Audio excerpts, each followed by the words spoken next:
ஹிட்லரின் பாதையில் தேசிய மக்கள் சக்தி அரசு நீதித்துறையை கட்டுப்படுத்த முயல்வதாக ரணில் சாடல் என்பதாக அந்த செய்திக்கு தலைப்பிடப்படுகிறது.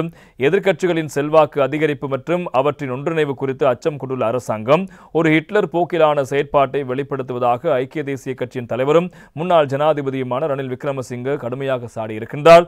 எதிரணியோடு அரசியல் ரீதியான எந்த பிரச்சனையாக இருந்தாலும் உள்ளூர் அரசியல் மேடைகளில் கருத்து தெரிவிக்க வேண்டும் என்றும் வெளிநாடுகளுக்கு சென்று இந்த இலங்கை குறித்து இங்குள்ள அரசியல் நிலைமைகள் தொடர்பிலும் விமர்சனங்களை முன்வைப்பது முறையற்றது என்றும் அவர் குறிப்பிட்டிருக்கிறார். ஐக்கிய தேசிய கட்சி உறுப்பினர்கள் மற்றும் ஏனைய கட்சிகளின் பிரதிநிதிகளுடன் வியாழக்கிழமை இடம்பெற்ற கலந்துரையாடலின் போதே அவர் இந்த கருத்துக்களை தெரிவித்ததோடு தேசிய மக்கள் சக்தி அரசாங்கத்தின் தற்போதைய செயற்பாடுகளுக்கு வரலாற்று உதாரணங்களை கொண்டு பலத்த கண்டனம் அவர் தெரிவித்த விடயங்களும் முக்கியமாக இருப்பது நாங்கள் காணலாம். 1933ஆம் ஆண்டு ஜெர்மனி ஹிட்லர் அதிகாரத்துக்கு வந்தபோது அவருக்கு 50 பேருக்கும் அதிகமான ஆதரவு இருக்கவில்லை.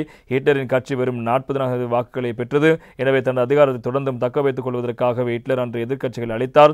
கட்சிகளை மாத்திரமல்ல அது எதிர்க்கட்சி அலுவலகங்களையும் இல்லாதொழித்தார். இரண்டாம் உலகப் போருக்கு பின்னர் செகோஸ்லாவியாவில் மற்றும் ஹங்கேரியை கைப்பற்ற வேண்டிய தேவை கம்யூனிஸ்டுகளுக்கு இருந்தது.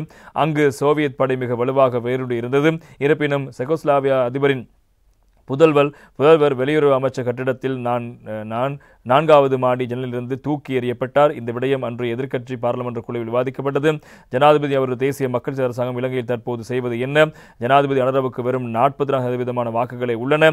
மக்கள் மற்றும் எதிர்க்கட்சிகளின் செல்வாக்கு தற்போது அதிகரித்து வருகிறது. இதனை தடுக்கவே அவர் கைது நடவடிக்கையில் ஆரம்பித்திருக்கிறார். ஜனாதிபதி அனுரவின் மற்றொரு முயற்சி நீதித்துறையை அடிபணிய செய்வதாகவும் குறைந்த ஆதரவுடன் ஆட்சிக்கு வந்த ஹிட்லர் தனது அதிகாரத்தை தக்கவைக்க எதிரிகளை ஒழித்தது போலவே தேசிய மக்கள் சக்தி அதே வழியில் எதிர்க்கட்சிகளை ஒடுக்குவதாகவும் நீதித்துறையை கட்டுப்படுத்த முயல்வதாகவும் ரணில் விக்ரமசிங்கே இவ்வாறு உதாரணங்களை சுட்டிக்காட்டியிருக்கிறார். ஆனால் இங்கே நடப்பது அப்படியான ஒரு நடவடிக்கை இல்லை என்பது அனைவருக்கும் தெரியும். எனவே கடந்த காலங்களில் கண்முன்னே இடம்பெற்ற ஊழல் மோசடி குற்றச்சாட்டு தொடர்புடையவர்கள் ஆதாரங்களோடு சட்டத்தின் முன் கொண்டு வரப்படுகிறார்கள். எனவே சட்டம் சகலருக்கும் சமம் என்ற விடயம் இப்போதுதான் நாட்டில் அமலுக்கு வருகிறது. எனவே சகலருக்கும் சமம் என்ற எங்களுக்கு சமமில்லை என்று நினைக்கின்றவர்கள் தான் இப்போது சட்டம் இவ்வாறு பாய்கின்ற விடயத்தை எதிராக தங்களுடைய கருத்துக்களை முன்வைத்து வருகிறார்கள்.